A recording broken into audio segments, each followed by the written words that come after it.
Hey guys, all right, welcome back. This week we are going to be talking about Du Bois and Charlotte Perkins Gilman, W.E.B. Du Bois and Charlotte Perkins Gilman.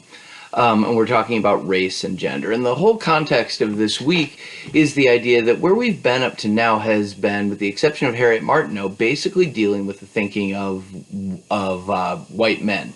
Brilliant white men, and this isn't to invalidate anything they said, but it is to suggest that possibly they have missed something kind of crucial, or some things kind of crucial, because they're basing their thinking on their own experiences.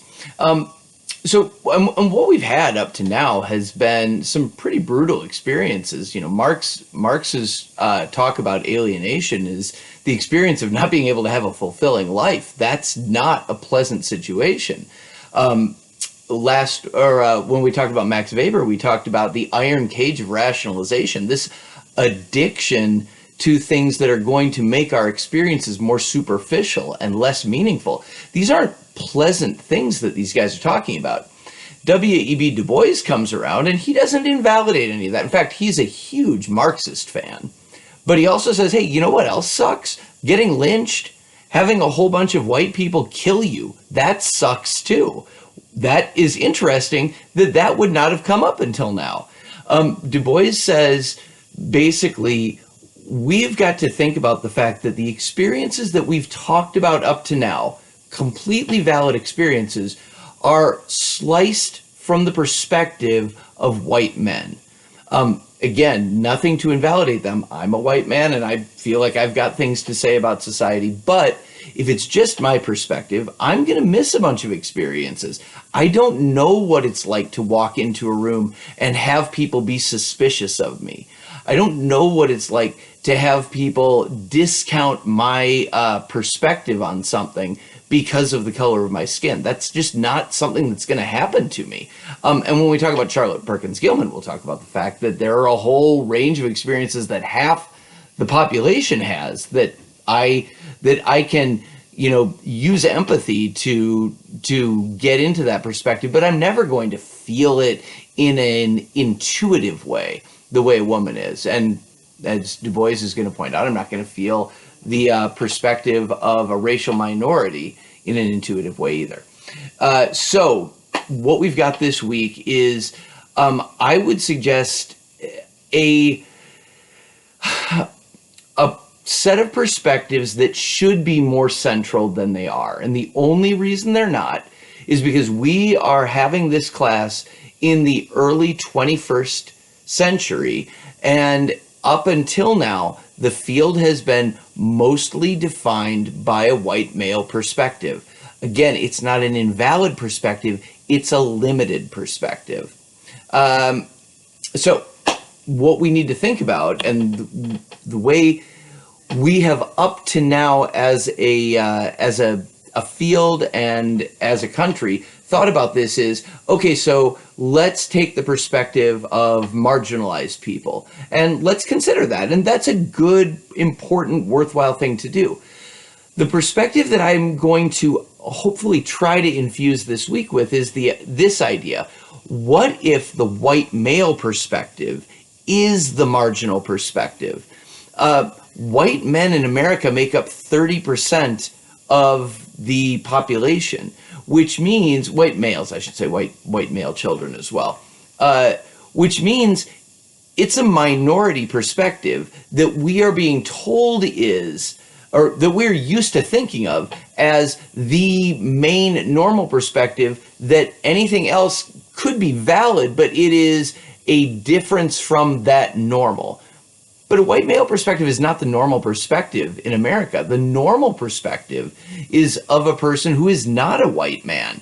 70% of Americans don't have that perspective. And so if we organize our thinking about society around the white male perspective, we're going to possibly miss some really critical ideas that are not like describing anomalies, even though the great Harriet Martineau described it that way, but they're describing normalities. The normal experience in America is to be discriminated against from this perspective. And I think it's probably a worthwhile thing to at least use that idea to recenter women's experience and the experience of people of color and say, this is the normal thing. What white males have is abnormal. Most people don't get to walk into a room and just be granted authority based on their race and gender. And again, I'm sorry, I'm leaving out a whole bunch of other social locations like being cisgendered, being straight, being able-bodied. But like in a general way, the point that I'm making is what we think of as normal is really not a normal experience. Okay, so let's get into Du Bois now. I'm 5 minutes into this. That was a worthwhile 5 minutes. For Du Bois, race is the crucial thing he's going to bring into it. And again, into sociological theory. And I don't want us to think of it as okay, and also there's race. What I want us to think about is, what if this is one of these central things? We talked about the collective consciousness as being a central focal thing in organizing a society. We talked about rationalization that way. What if race is every bit as central, as foundational to the way a society functions as those things are? That's the perspective that we want to bring into this. Du Bois's thinking about race evolves over the course of his career. So, and I very, not inaccurately, but in a simplistic way, kind of narrowed it down to sort of early Du Bois and later Du Bois. Early Du Bois, race is about a group. There's a biological component to it. There's also a cultural and a historical component to it. So he would be talking about the race of Black people as being partially biologically identified, but also identified in terms of a culture and a history. So in America, that would involve the traditions of slave narratives. It would involve the traditions of blues music. It would involve different kinds of cultural expressions like that he would say are kind of a coherent body of work for that group of people. And he would say that Latinos have it, and Asian Americans have it, and Native Americans have it, and white people have it as well. He would make that argument. And the early Du Bois did not see a necessary problem with segregating those groups. He said, you know, I'm not sure he loved the idea of segregation, but it wasn't keeping these groups kind of separated from each other wasn't really the problem. The problem was unequal treatment and discrimination. That was what he didn't like. But that's early Du Bois. Later Du Bois, he says race isn't really about a group. What it's about is an environment. And what he said was, and I want to read a brief quote from him about this, because I think it helps us understand that race, his argument that race is about an environment. He said, how you would know in a book of his called Dusk of Dawn, he said, the way you would know a Black person is, a Black man is a person who must ride Jim Crow in Georgia. What that means is, it's nothing about that particular individual, even that particular individual's family.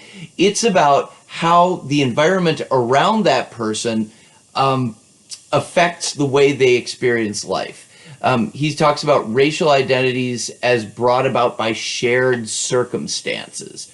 Race is not an ingrained fact of human difference, but an idea brought about by shared circumstances. And probably his most specific exemplification of those shared circumstances is, he says, racial identities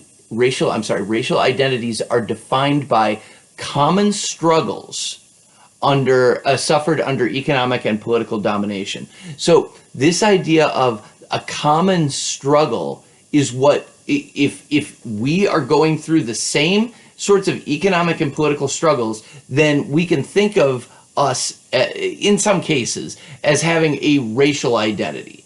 Race is defined by the struggles that people go through, which is an interesting way of thinking about it. Okay, so this is, I think, about all that I want. One more idea, but then I'm going to end this introduction on Du Bois, and we'll get into his two main conceptual contributions to theory. The last idea I want to add to this is, so race is central for him. You got that already. But it's important to understand Du Bois never thought of it as the sole explanatory factor. He was always interested in multifactorial explanations of things. So he would say, yeah, just prejudice is part of it. But there's also the element of it that might involve reified social relations, that the whole capitalist working class thing, I told you he's a Marxist, that whole thing is working too. And it's not just people discriminate against black people, but there's also this social structure that's happening. There's also beliefs other than race that are at work.